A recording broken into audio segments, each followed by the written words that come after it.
anak antum pembuli. Nah, apa yang langsung antum rubah dalam pembagian waktu antum? Pertama aku berhenti ngisi. Wah, gitu. Jelas. Ngapain aku ngisi kalau anakku pembuli? Benar. Itu jelas tuh. Malu aku bener. Bukan hanya malu. Maksudnya lebih ke Kita ngapain mau aku ngelakuin semua ini. Kita gitu. mau didengerin apa? Iya. Gitu maksudnya. Kalau anak kita seni nggak bisa kita urus.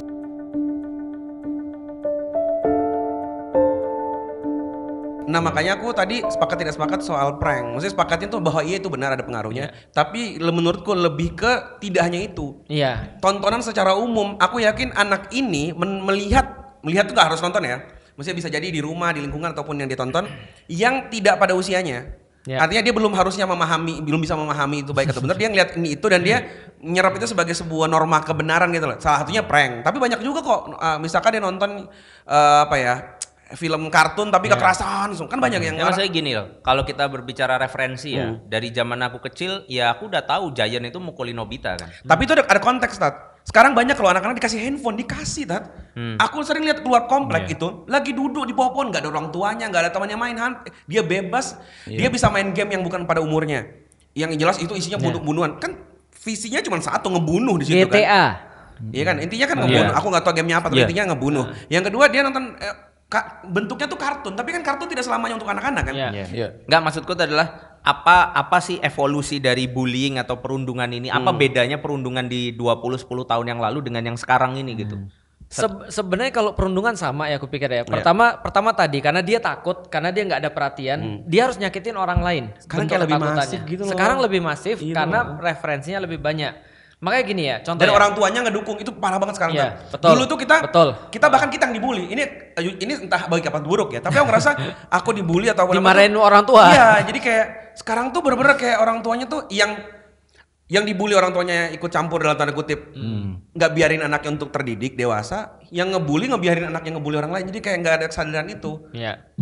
Sebenarnya menurutku nggak ada evolusi, selamanya akan ada seperti itu. Cuman bagaimana banyaknya kasusnya, terbuka kasusnya sekarang ada sosial media. Sosial media. Gitu loh maksudnya. Kalau angka itu Indonesia ranking 5 dunia. Nah, itulah. Nomor satunya Amerika. Dan problematikanya bro selalu kita itu adalah identitas.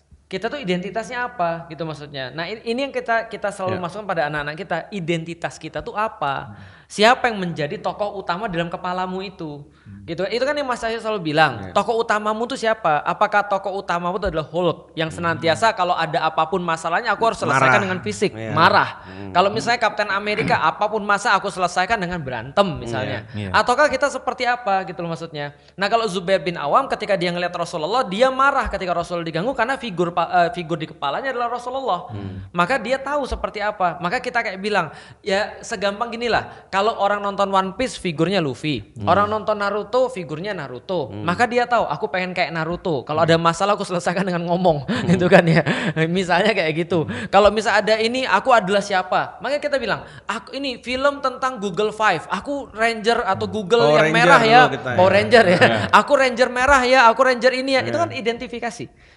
Nah kita mengidentifikasi diri kita sebagai apa? Atau adakah tokoh yang sekarang diidentifikasi oleh anak-anak? Setuju. Nah aku kasih masuk tuh ya. Jadi dulu kan patokan kita tuh Power Ranger nggak mungkin ada yang menjadi penjahatnya. Benar. Ini fakta ya guys. Di salah satu lawakan aku ngomong soal Gochi ya. Dia itu sekarang bahkan udah di level nggak lagi idolanya Spider-Man saja. Iya tapi tidak saja. Dia sukanya Joker, Asik. Hulk, Bagus. Thanos, bagus. Apalagi ya, Venom, itu list penjahat semua. Iya. Iya kan ya? Kenapa coba? Iya pertama, makanya tugas aku tuh kasih value. Karena dia kan bayangin ya, dia datang ke Indomaret, dia datang ke toko-toko mainan, itu kan dipajang. Iya. Ini kan berarti sosok yang dipuja. Villain. Gak mungkin dong. Iya. Dan dia ngelihat warnanya lebih menyala, lebih terang, lebih. Itu kan mencolok. Semua Ranger sama mukanya, kok ini beda. Iya. Dia tuh selalu ngeliat itu, sehingga dia bilang itu dalam kepala dia itu keren. Makanya tugas aku ngasih tahu perannya dia ini siapa. Makanya kalau ditanya kemarin, kamu pengen jadi siapa? Pengen jadi Thanos yang ngebunuh musuh Allah. Aneh kan? Jadi ya setidaknya dia tahu Thanos itu bukan versi yang jahat gitu. Ya dia melihat pada sisi kekuatannya aja. Kekuatannya aja gitu. Karena kalau enggak dibiarin, bayangin kalau dikasih aja gitu. Wah ngeri banget. Jadi Joker membuat orang tersenyum. Iya. Dan itu makanya bahaya. Jadi sekarang sambil membunuh. Aku sih pengennya dia tahu soal Islam dan lain-lain. Tapi kan belum. dia kemana coba? Dia lihat diajak ke mall apa? Yang dipajang yang begitu gitu. Sehingga ya PR kita lebih tambah lagi kayaknya daripada yang kemarin-kemarin gitu. Jadi inilah pentingnya ya menanamkan value pada anak. Identitas. Gitu loh. Dan Identitas. value gitu loh. identitas itu Rasul kan tegas menyampaikan kan al muslimu man salimal muslimu min lisani wa yadihi. Jadi seorang muslim itu yang selamat dari diri dia orang lain dari lisannya dengan Tangannya. Jadi kalau sudah sampai menyakiti secara lisan ataupun tangan itu bukan karakter seorang muslim. Contoh nih, aku tanya sama antum punya nggak nilai yang menyelamatkan antum daripada membuli orang lain ketika kecil? Nilai waktu kecil. Iya. Berarti pas zaman Pernah nggak nggak belajar dibully? agama Iya. dong. Pernah nih. nggak antum dibully? Antum pernah nggak dibully? Atau ngebully orang deh, pernah nggak? Aku pernah nyakitin temanku tapi nggak sengaja. Nah, yang berarti bukan nggak nggak sengaja, sengaja. yang sengaja. Atau sebaliknya antum disengaja disakiti, pernah nggak? Aku sengaja disakitin. Kalau diledekin iya. Nah, apa yang membuat antum value apa yang membuat antum nggak membalas itu? Ya. Atau nggak menyakiti balik? Karena menurut aku itu nggak penting. Oh. Kayak waktu misalkan Ada antum lihat siapa nggak? nggak misalkan aku tuh kan nggak jago bola, makanya terus diledekin, Iya, sama. gitu kan ya. Iya. Aku nggak bisa main bola, aku mungkin olahraganya yang lain gitu ya, karambol gitu ya. Biliar. Sejak kecil udah ini ya. Iya. Biliar. Vibes-nya Los Angeles ya. Vibes-nya judi slot. Iya, Las Vegas, Zeus. Las Vegas, Las Iya, Vegas. jadi aku kan nggak bisa main bola gitu. Iya. Tapi karena aku nggak nganggap bisa main bola itu penting, ya never mind aja. Iya. Aku nggak ada masalah karena aku Iya. nggak naruh nilai di situ. Gitu. Jadi aku kayak nggak ke effect Iya. dengan hal itu. Ya seiring nggak tahu ini memang agak sedikit beda ya antara bullying zaman dulu dengan zaman sekarang. Ya. Dulu tuh bully-bullyan ya tapi ujungnya tuh ya temen gitu. Ya. Maksudnya tuh bukan seperti bully yang Ya, sekarang gitu loh. bullying dalam arti ngejek tapi temen. Ngejek tapi temen seru-seruan. Iya, gitu loh. seru-seruan. Seru-seruan dulu. Dan tuh. sampai sekarang kita masih melakukan itu sebenarnya. gitu loh. Kenapa? Karena lagi-lagi itu kan bicara soalan konteks yang Ya. itu sudah berlaku di pertemanan yang sangat erat. Ya, tapi tidak fisik. Tapi tidak Tapi fisik. kayaknya kalau secara konteks itu tidak masuk bullying sih. Nah Ya. betul makanya tadi disampaikan bahwa bullying itu dari dulu oke tapi secara termnya itu loh itu kayak beda dengan apa yang Iya. disebut dengan bullying zaman sekarang. Iya. Kalau dulu tuh mungkin ejek-ejekan bercanda aja gitu Iya. loh. Ya kayak misalnya nyebut nama bapaknya itu bapaknya. kan Iya. ya biasa Tapi aja kalau gitu di loh. tempat tuh bullying yang kayak di video-video itu terjadi. Sama, tempatku Aku juga. ngeliat juga Aku dengan mata korbannya depan. soalnya. Kan aku tuh yang duduk-duduk di sebelahnya itu. Tahu nggak maksudnya? Temennya, biar Temennya aman. yang hahaha Biar gitu. aman gitu Iya, kan, betul. iya, tahu, Tapi tahu, dia tahu. nggak ikut ngebukin. Iya, iya. Iya, Nah, iya, iya. tapi ketika aku sudah SMP, aku benci banget dengan pelaku pembulian. Iya, iya, iya. Bahkan aku cenderung nolongin orang-orang pelaku pembulian. Iya, iya, bukan dengan ngelawan orang, tapi aku bilang udah lewat sini aja kalau pulang. Sini Iya, sama aku ngarahin. aja, Oh, ngarahin. Minimal kalau ada aku dia nggak diganggu. Wah, Karena luar waktu biasa, aku pernah men. digebukin. Iya, aku pernah digebukin pas SD. Jadi, Oke. Jadi ini ya lehernya diambil sama Kofelik ya, lewat sini aja. Tetap dibully, tetap ngebully orang. Karena waktu dulu aku mikir aku tokoh utama komik, Oh, iya. gitu kan ya. Dulu. Itu contoh salah baca teman-teman ya. Menyelamatkan orang lain Iya, gitu kan iya, ya. iya, Jadi iya. kan Goku senantiasa menggunakan kekuatan untuk menorong orang lain Iya, kan iya, itu kan iya, ya. iya, Jadi iya. kira itu kan gimmick yang kita dapat. Iya, iya. Nah, udah gede lagi SMP aku bilang gini, kalau ada orang nyakitin aku nggak apa-apa, dia bisa menang secara otot tapi dia nggak akan menang secara otak. Makanya yang aku balas pasti secara otak. Iya, iya, iya. Itu iya, kepada kakakku pun juga begitu. Nah, sejauh mana seseorang itu gini deh. Kan aku kadang ngerasa bullying itu punya efek ya sampai orang dewasa Iya, ya. betul. Tapi kayaknya hidupku akhirnya bisa jadi baik karena kenal Islam dan lain-lain. Tapi kan itu jalan hidupku. Benar. Nah, nggak mungkin kita bilang ya biarin aja lah nih anak, nanti dia juga nemuin jalannya sendiri. Betul. Sejauh mana kita kayak nge-prevent gitu. Soalnya gini, jangan-jangan kita coba mencegah dia nggak bertumbuh. Ya. Orang kan tumbuh dari luka-luka yang pernah dirasakan Betul. dan sembuh kan. Nah, tapi jangan sampai kita dibikin dia malah dia jadi nggak punya imun tuh. Atau gimana gitu. Ya, sebagai korban, gimana traumanya Gaza ini dipulihkan? Kalau Gaza itu saya ajak ngobrol, dia nggak trauma, dia nggak takut ketemu sama orang yang Iya, iya, takut. Membuli. Cuma ngeri ya. nyantai gitu. Dia Gaza itu pas buka matanya keluar sinar terus gosok. selesai. Aku nggak takut. Selesai. Oh enggak ya. Karena begitu yang melakukan tadi itu ke rumah, minta maaf, ya udah selesai gitu loh. Iya, karena masih anak-anak Aku- fitrah ya. Tapi Aku tadi nggak- poinnya Fuad itu Hah. bukan itu kayaknya. Apa? Poinnya Fuad kan maksudnya ketika anak itu menghadapi ujian-ujian kayak gitu, bukankah kita itu berkembang dengan karena ada ujian kayak Ya, gitu kan? jadi bahasanku gini, aku alhamdulillah selamat karena berusaha mencari sendiri jalan keluar. Itu ibaratnya Ustaz Feli kan nggak dididik Islam, tapi kan beliau akhirnya selamat dan menemukan. Tapi kan nggak semerta-merta orang tua ya udah tuh Ustaz Feli aja mualaf. Masa kamu udah dari awal Islam nggak selamat sih gitu. Nah aku ngerasa gini, kayak aku tuh ngerasa nggak komunikasiku sama orang tua kurang waktu kecil. Takut ngomong sehingga takut dipukul dan lain-lain. Sehingga orang tua tuh nggak tahu aku separah apa dibully di sekolah. Kita juga dibully orang tua ya. Aku tuh selalu kayak pulang terakhir karena nunggu. Ibaratnya jalan pulang tuh nggak dicegat sama si orang-orang yang nungguin aku. Bener-bener nyari jalan keluar yang berbeda. Yang lain. Nyari Lewat tempat got ramai, ya. nggak sampai got juga sih. Takut dicegat, takut di apa. Berapa banyak barangku yang dipalak. Terus pernah kayak waktu di pesantren. Nggak pergi ke sekolah karena takut. Bukannya takut, bajuku nggak ada, dibuang. Gila. Pernah aku tuh udah terus nyuci pulang pakai apa? Nggak ke sekolah jadinya kan bajuku kemana nggak ada. Nah terus pernah juga udah nyuci pagi-pagi, terus sorenya bajuku semua di bawah, hangerku dipakai. Jadi benar aku udah nyuci jemur nih. Pas aku sore harusnya udah bersih, bajuku tuh semua di bawah. Antum nangis nggak pas gitu? Nangis ya. Tapi nangisnya nggak depan mereka ya, nangis sendiri maksudnya. Karena kira aku nggak tahu mau cerita ke siapa. Padahal kalau antum nangis mereka cuciin lagi loh. Jadi karena aku ngelihatnya mereka nih misalkan ada yang ngelawan kan, anak mami ngelawan, digebukin sampai patah gigi. Nah aku maksudku. tuh takut. Itu maksudku. Nah aku akhirnya nggak berani ngelawan, bahkan ngediemin itu. Nah aku bertumbuh sebagai orang yang suka ngejatuhin orang diem-diem. Jadi aku biasanya kayak nyatet nama, ngasih kepala sekolah, terus membalas dendam. Gimana caranya orang? Jadi selalu gitu masuk OSIS, berprestasi supaya aku tuh nggak diganggu. Sampai sekarang gitu. Kelihatannya ini ya. Alhamdulillah sekarang udah safe, tempat ini aman gitu. Tapi dulu sekolah. Apa maksud sampai? Nggak, dia merasa. Nggak dibully sama antum. Iya, maksudnya bikin vlog gitu ya. Aku kan punya jalan keluar. Bikin konser. Bukan salah aku Tat, masa kecil itu Tat. Iya. Gimana kalau ada orang selain lain? bapakku Tat gitu. Gimana kalau ada orang lain yang ternyata pasti akan berjumpa hal yang sama? Iya, dan belum tentu kan dia punya jalan hidup yang sama. Dia bisa struggle yang sama. Dan masalahnya kalau orang tuanya terus ngurusin, dia juga akan jadi manja. Nah, batas apa gitu. Iya, gitu. Kita sebagai orang tua nggak punya solusinya, karena kita masih bukan orang tua yang sudah punya anak yang jadi ya. Tapi aku cuma bisa mengatakan gini. Kalau anakku lagi manjat pohon, dia punya resiko jatuh. Kalau anakku pergi sekolah, dia punya resiko dibully dan segala macam. Tugasku adalah menyediakan jaring pengaman, bukan dia tidak manjat. Oh, berarti tetap ke sana, nanti Bapak amanin gitu ya. Krisis itu kan ada tahap-tahapannya. Ya, jadi kalau aku berbuat sesuatu pada anak-anakku, aku sudah nyiapin kalau ada apa aku harus masuk di mana. Kalau belum perlu kita masuk, biarin dia selesain sendiri. Kalau analogiku kayak orang nyetir. Ya kita nggak akan pernah bisa mengatur jalanan kan, arus lalu lintas, orang begal segala rupa kita nggak bisa ngatur. Tapi yang kita bisa lakukan adalah gimana cara biar anak kita ini jago nyetir aja. Gitu. Jadi apa yang harus kita bekali dulu yang paling maksimal. Contoh ya, anakku di sekolah juga pernah dibully walaupun nggak secara fisik. Dia dibully secara verbal. Nah ketika dibully secara verbal kita tahu. Dan kita ngerti ini adalah bagian daripada pendewasaan. Kalau aku bilang sama dia, kalau kamu nggak bisa nyelesain ini sendiri, maka besok-besok masalahmu akan sama, selesain sendiri. Nah itu kita tidak akan pernah masuk lalu datang ke sekolah bilangin lu pada lu ya. Atau kayak meme siapa yang nendang.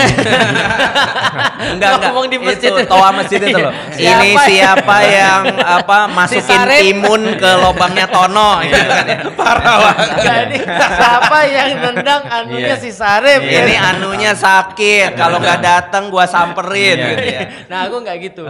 Karena aku tahu kalau aku kayak gitu anakku akan jadi bahan bulian seumur hidupnya. Betul sih. Kan justru itu, dan dia nggak akan bisa lepas dari masalah hidup dia. Gitu. Jadi orang tua itu adalah orang tua. Orang tua tuh tidak menjadi dia karena kita nggak bisa selama-lamanya bersama dia, tapi juga kita harus kasih perhatian yang cukup sehingga dia ngerti bagaimana cara menyelesaikan. Sebentar, ciri-ciri anak yang bullyable itu apa? Misalnya kan kita kan jarang ya, walaupun ada juga, tapi kan akan jarang. Misalkan anak ranking 1 dibully itu kan jarang, walaupun fisiknya.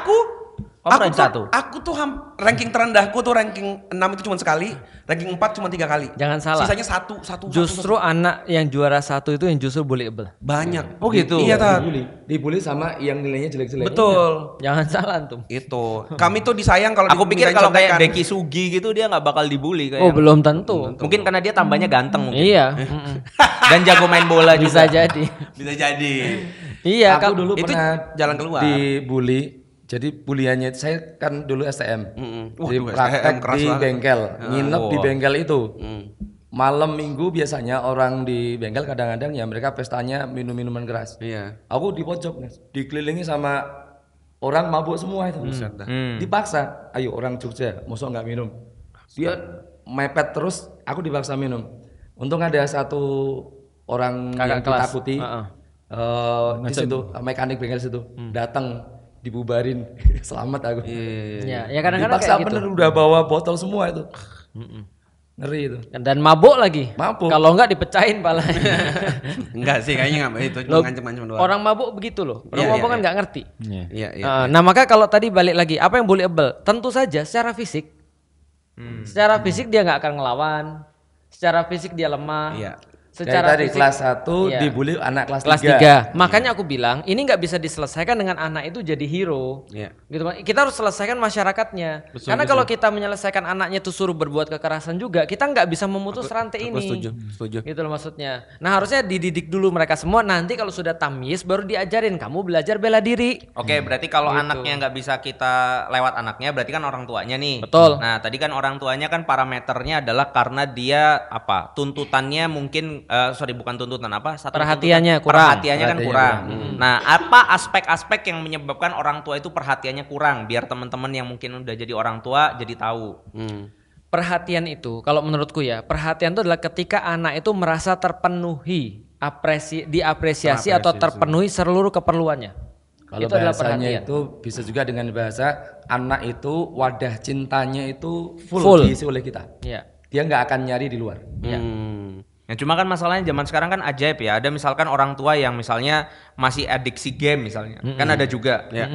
Ini bukan ngomongin nggak boleh sama sekali main game ya. Tapi ada juga yang sampai berhari-hari main game sampai lupa anaknya itu kayak apa. Itu bisa jadi. Aku punya pembahasan soal itu. Ini kejadian. Ada yang curhat ke aku, pengen nikah. Tapi dia cerita bahwa dia belum bisa ninggalin beberapa kebiasaan dia. Sebenarnya bukan masalah hal yang ini cowok apa cewek yang curhat? Cowok lah. Dia ini masalahnya bukan masalah maksiat, tapi lebih ke kebiasaan yang sebenarnya nggak penting ditiru anak-anak. Hobi lah kayak nggak pantas di waktu ketika dia udah jadi suami. Betul gitu. Nah, koleksi gandem. Dia galau, bayangin dia bisa galau antara pernikahan yang dia sudah butuh sebenarnya sama contohnya dia? Hobi, let's say game. Dia tuh masih belum bisa harus kayak gitu-gitu. Nah, menurutku salah satu yang harus disadari ini orang tua ya, baik orang tua yang anaknya bullyable ataupun pembullyable, jadi berpeluang jadi pembuli. Peran orang tua tuh sangat penting. Jadi kalau bisa, please, kamu tuh udah orang tua. Aku juga masih pengen main kali.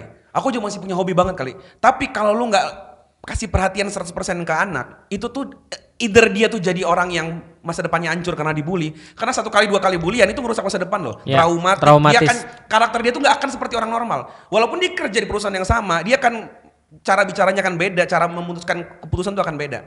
Atau jadi monster. Jadi orang-orang yang nggak peduli sama orang lain, yang nanti jadi pejabat, jadi rusak segala macam. Atau jadi either dia jadi orang yang lemah, yang nggak gampang dikendalikan, yang nggak punya prinsip, atau orang yang berprinsip kuat pada kesalahan. Jadi kayak lu tuh akan cuma jadi perusak generasi gitu. Jadi kayak lo mau nikah dan mau punya anak, pastikan lu tuh udah siap ngorbanin banyak hal. Sudah selesai dengan dirimu sendiri. Ataupun kalau emang lu nggak bisa, jangan di depan anak lu. Gimana kayak? Intinya gini loh, lu sudah masuk babak baru. Please, karena ini aku ngerasa banyak yang kayak gitu, Tat. Aku dulu pernah dapat cerita ini, nggak tahu keinget ya. Kakakku tuh kan kerja dulu kan di kantor ya. Nah itu ada satu orang yang nggak pernah ambil lembur.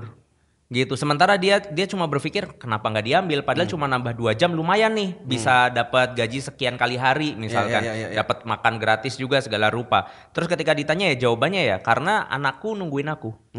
Gitu. Jadi maksudnya di situ tuh akhirnya dia paham bahwa memang nggak terus semuanya harus digas gitu. Semua urusannya ketika kita udah ketambahan istri berarti ada yang dibagi, ketambahan anak berarti harus ada yang dibalancing lagi gitu kan ya. Menurutku sederhana sih, orang tuh masalahnya dia tahu nggak tujuan hidupnya apa.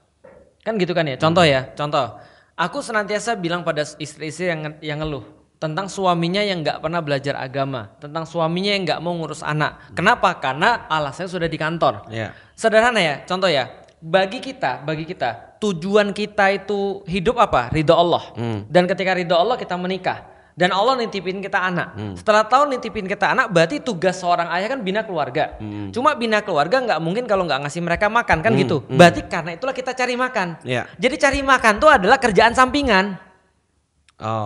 Karena tujuan utama kita tuh bina keluarga.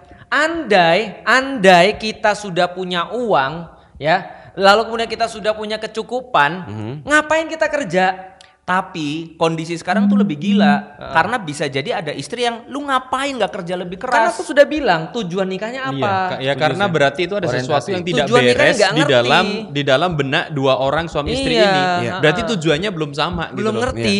Nah contoh saya aku mau nanya ya, kalau sebagai laki-laki kita udah punya harta warisan banyak, kewajiban laki-laki kan menafkahi, ya kan ya, bukan bekerja kan? Iya. Nah sedangkan bekerja Allah itu karena dia butuh syukur. nafkah. Kata Allah di dalam Al-Quran, "I'malu ala Daud dan syukron."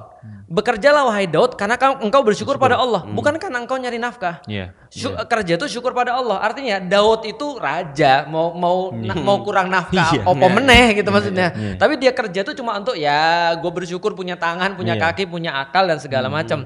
Tapi kalau seandainya ya maksud tuh gini, cara pikirnya tuh adalah bahwasanya kita tuh tujuan utama kita ngurus keluarga. Sedangkan mereka harus dikasih makan supaya bisa diurus, supaya mereka bahagia, mereka harus makan dong. Nggak mungkin kita buat mereka bahagia tanpa makan. Maka kita cari sampingan itu. Maka nggak ada lagi alasan ketika seorang bapak pulang ke rumah dia bilang saya capek. Iya. Gitu maksudnya. Lo gimana lu capek? Karena ini kejadian juga. Lagi-lagi ada teman yang curhat. Dia udah mengerti beberapa kali ikut pengajian. Oke, kayaknya pekerjaanku terlalu padat. Sering keluar kota. Matamu. Sering. Kenapa jadi marah-marah? Emosi aja. Iya, dia padat, sering keluar kota. Sehingga ninggalin keluarga. Selain bahwa jadi kayak pekerjaannya halal. Cuman itu membuat dia jarang sama keluarga. Nah, dia pengen resign dan punya usaha. Artinya kan baik sebenarnya kan. Bagus. Justru yang nolak tuh istrinya.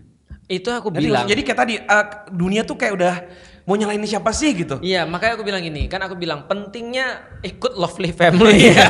Bener. Yang dibahas pertama kali. Lagi lah orientasi sama visi itu berpengaruh ke lifestyle dia gitu. Ini kan tadi kan aku ngurut ya, anak dibully gitu kan ya, dia nggak punya tempat bersandar, bisa jadi orang tuanya nggak ngasih waktu, nggak ngasih perhatian karena orientasi hidupnya nggak beres, suami istri juga sama.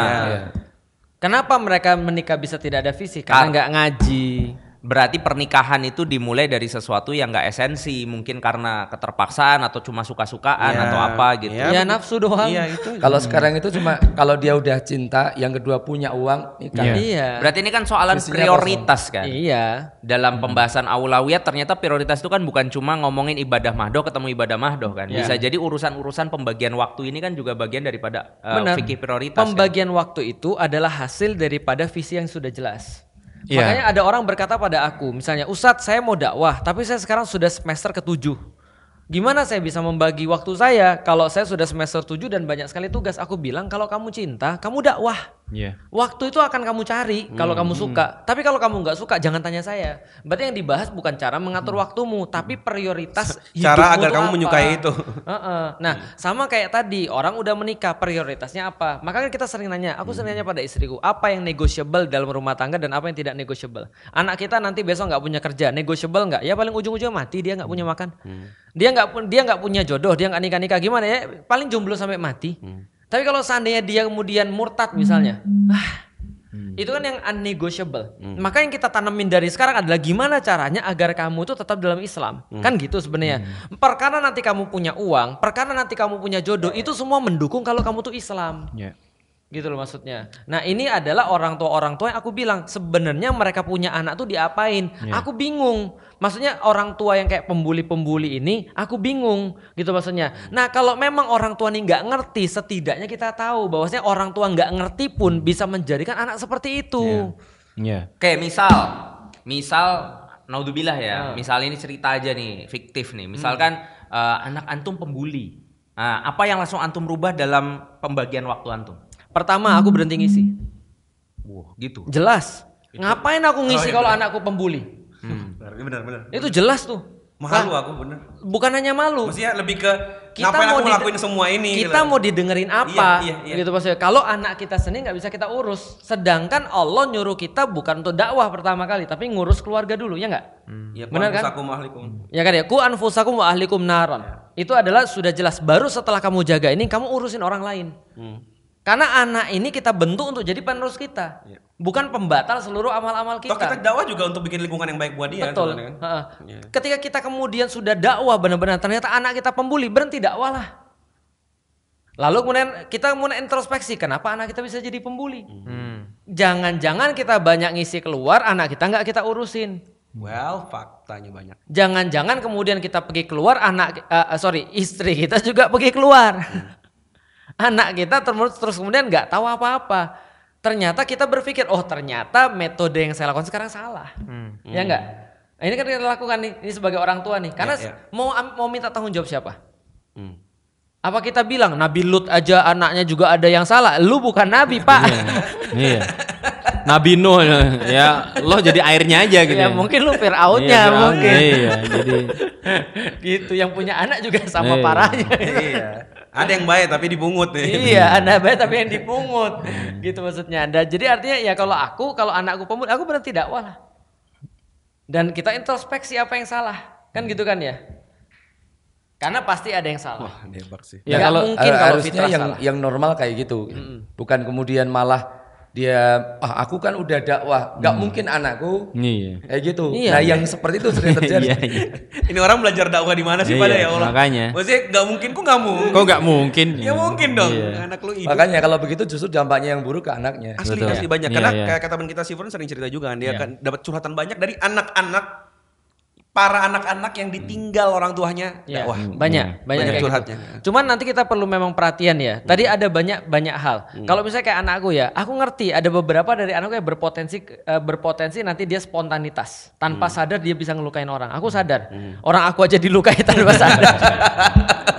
Iya. Kadang ada. Makanya dari sana kita fokus. Tapi kalau spontan itu bukan bully. Iya, makanya bentuk refleks diri. Karena kalau definisi bully kan perundungan atau mungkin intimidasi dengan verbal ataupun itu kelainan mental kayaknya. Kayak tadi pagi baru main basket. Berulang. Nah, kalau belum berulang belum bully. Hobi. Antum ini siapa lagi mendarahin siapa lagi? Enggak kan, Ji, ayo Ji, tembus Ji. Ayo tahan badannya kan gede, lebih gede pada aku. Apa? Main basket tadi. Main basket. Antum Ketabrak koko kalah. Enggak, dia tadi jaga, ayo pegang ojinya jangan sampai lepas, diginiin. Ojinya tumbang. Dengan badan segede gitu. Ya aku bilang itu ya dia menggeliat aja ada yang karena ada orang nggak ngerti, ada orang ada orang yang benar-benar nggak ngerti karena memang dia ya ada banyak hal lah. Tapi ada orang yang memang nggak punya rasa hati nurani, paham nggak sih maksudnya? Nah aku tuh melatih anak-anakku punya hati nurani. Gitu maksudnya, supaya dia tidak lepas ketika dalam kasus-kasus itu. Aku lebih ngeri anakku korban bully malah. Iya, maka tindakan-tindakan anak-anak kita ke luar itu sebenarnya efek dari bagaimana terjadi di dalam sebenarnya. Itu yang penting. Makanya ketika 0 sampai 7 itu benar-benar kasih sayang penuh segala macam, maka ketika dia dibully, dia akan kembali ke orang tuanya dan curhat. Maka biasanya yang saya biasakan ke anak saya, misalnya ke Aisyah itu pulang dari manapun ditanya dengan pertanyaan yang mengembirakan. Tadi main sama siapa? Tadi ceritanya ke apa? Sehingga anak-anak itu kan biasanya anak-anak itu kan kalau dibully kemudian takut cerita. Nah, kebiasaan untuk kemudian curhat ke orang tuanya inilah yang bisa dilatih sejak kecil gitu ya. Kemudian itu yang menjadikan dia itu menjadikan orang tuanya sebagai tempat curahan untuk mencari solusi, tempat kembali. Bukan untuk mencari pembenaran, tapi mencari solusi. Aku harus bagaimana gitu loh. Dan kita bisa lihat memang kita harus sebagai orang tua harus peka ya, karena orang tua yang paling tahu anaknya tiba-tiba berubah. Betul. Tiba-tiba diam.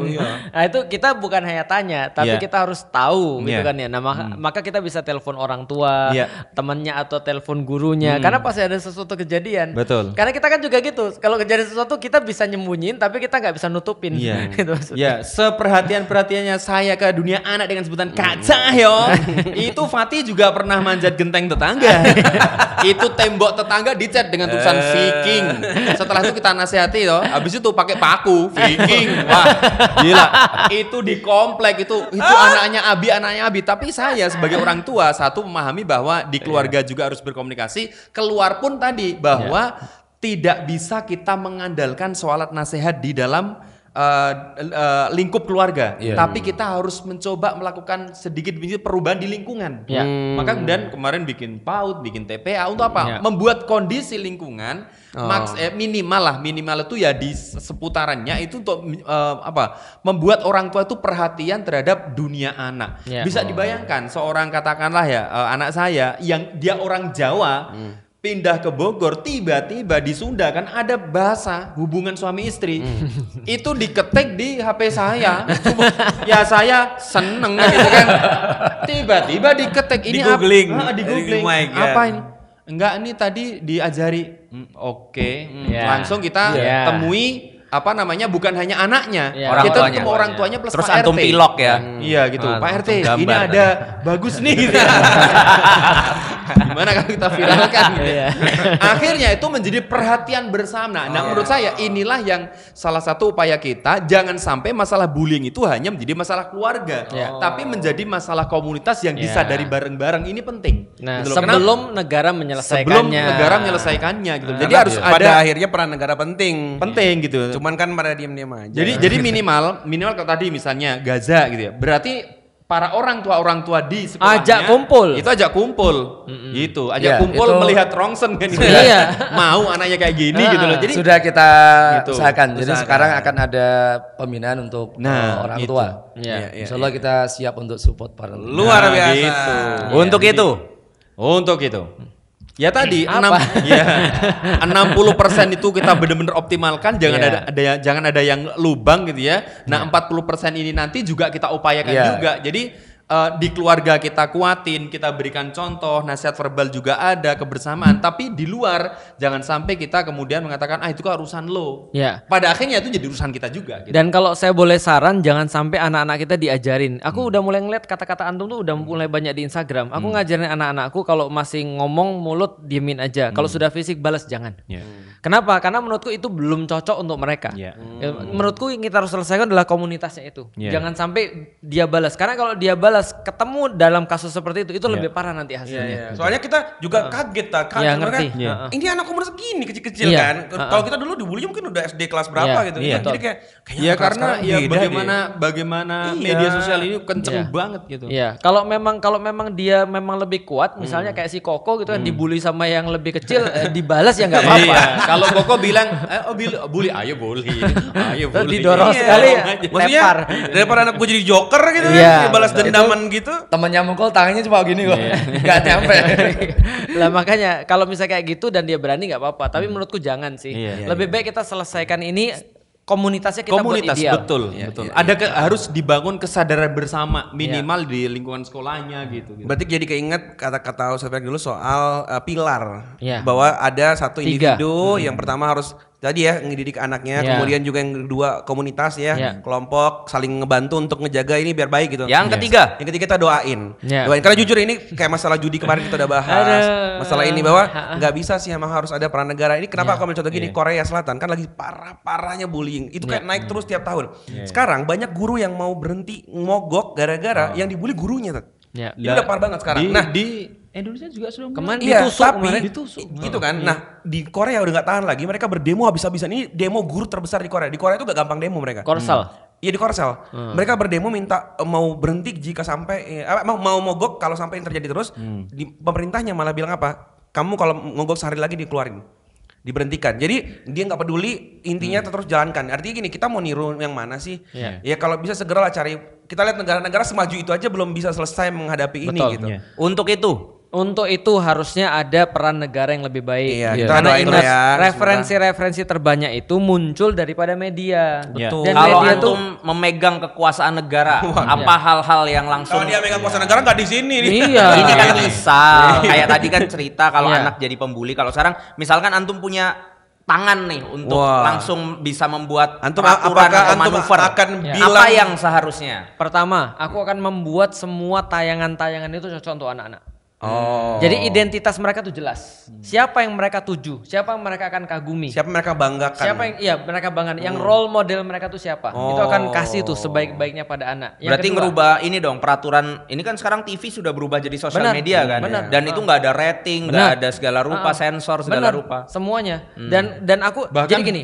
Meskipun kita tetap banyak gitu ya, tapi kalau ada konten yang diinsentif atau dipromosikan oleh pemerintah itu cepat masuk. Betul.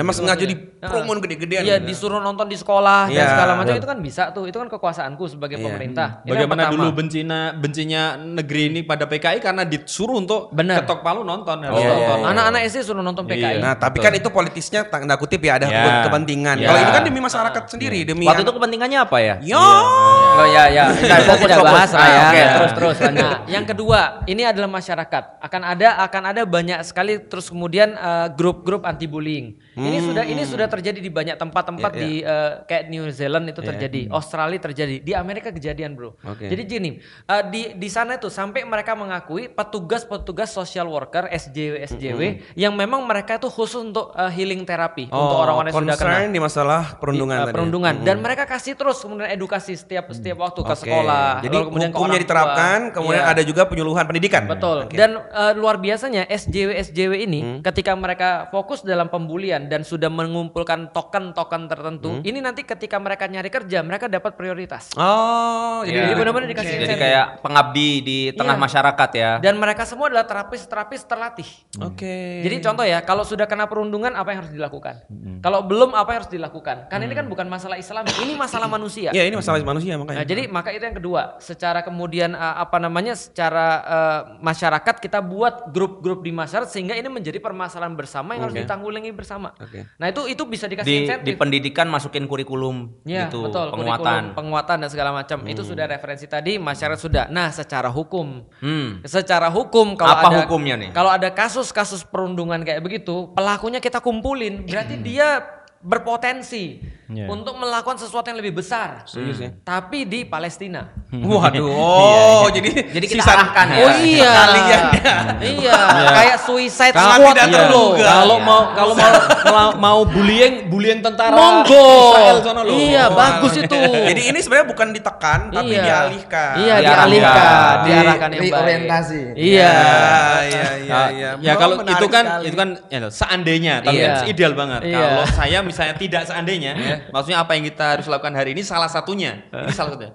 Itu ayo kita isi konten-konten yang memang bicara soalan bullying tapi dari sisi ya edukasi gitu loh. Termasuk kemudian kita juga bagaimana membuat konten-konten soalan anak yang ideal itu kayak apa. Iya. Ya, biar orang tua melihat, biar anak juga melihat. Iya. Tentunya dengan kemasan yang lebih bagus, lebih kreatif sehingga anak-anak melihat oh ini contoh yang bagus. Oh berbagi itu keren. Oh ternyata menyingkirkan batu dari jalan ternyata itu diajarkan Rasulullah. Jadi hal-hal yang dekat dengan anak-anak ayo kita kemas, ayo kita create kemudian disebarkan katakanlah di sosial media dan ya udah ayo kita viralkan hal kayak Tren gitu. positif. Tren positif. Itu salah satu aja sih. Ya, karena tidak ada anak bermasalah. Mungkin dia salah tempat aja. Dia Jadi kayak tadi tidak pada tadi, tempatnya. Mungkin dia salah tempat aja. Atau mungkin gini, tidak ada tempat yang salah anaknya.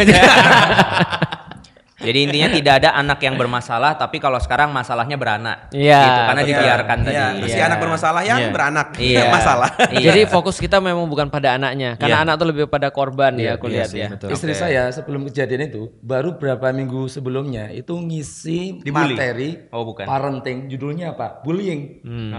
Ya, Ternyata memang Setelah ujian itu lah. anak saya Diuji yang oleh jadi- Allah. Diuji. Mulai hari ini saya akan bawa materi yang sederhana saja ya teman-teman ya. Aku akan membawakan materi tentang nikmatnya kaya. Gitu. Iya. Kira-kira ada nggak ujian? Pantes aku masih suka K-pop ya. Iya. Karena materi K-pop terus. Iya, benar. Diuji terus. Artinya sebenarnya nggak cukup sekali 2 kali kita edukasi. Iya, Jadi betul. terus. Iya. Semoga menjadi solusi buat teman-teman obrolan-obrolan ini. Semoga ada Buat manfaatnya, anak-anak amin ya. yang kena bully semangat ya, tetap Semangat, tegar, kuat ya, iya. insyaallah. Ya, dan Anda bisa lihat korban pembulian yang satu ini. Aku survive kok. Dan ujung-ujungnya pembuli itu jadi yang kayak begini ya. Pada akhirnya kita hijrah dan masuk surga yang Iya, sama. alhamdulillah. Dan ditangkap protes sama sebagai Allah. saya yang menonton pembulian ya jadinya kayak gini. Nanti di surga niat membuli. Di surga kan kau bilang, ya Allah, masa dia ngebully dia masuk surga yang sama? Betul. Tahu gitu gue ngebully orang dulu. Iya. Iya, udah deh. Nanti, Thank you semuanya ya. nanti kita lakuinnya di surga aja lah ya. Amin. Tapi nggak mungkin. Kenapa? Mungkin, Ya karena- kan hal jazaul ihsan ilal ihsan. Bukan. Iya. Di sana itu hanya illa kilang salaman-salaman. Mereka hanya berkata yang baik-baik. Ya kali itu kebaikan. Loh, Kita nggak tahu. Iya. Baik menurut siapa kan? Bisa jadi. Iya, kita nggak pernah tahu. Masa di surga masih ada yang bully? Di surga itu Nih, terjadi. Khomer Bayangin aja- antum itu Khomer di aja surga boleh. Udah kalem. Khomer aja boleh di surga. itu ada banyak hal yang membahagiakan. Iya. Dan kalau membahagiakan aku adalah dengan menghina orang, kenapa antum menghalangi kebahagiaan aku. Iya. Udah disetting udah lah. Kebahagiaannya versi siapa dulu udah, enggak usah bahas gitu. Udahlah. Aku pikir kalau antum di surga itu antum udah tenang. Nggak gitu, makan mungkin. anggur, gitu, siapa. Ini kalau kita lanjutin ada pembulian di sini. Iya. Iya, makan anggur tapi sampingnya Fuad. Iya. Lempar-lempar, lepeh-lepeh. Cetuk gitu. Aduh, bete Oke, banget. kalau konten ini bermanfaat jangan lupa subscribe, join member Yuk Ngaji dan bisa pakai Yuk Ngaji merch untuk dukung dakwah kami di Yuk Ngaji. Top. Dadah. Sampai ketemu. Assalamualaikum. Waalaikumsalam.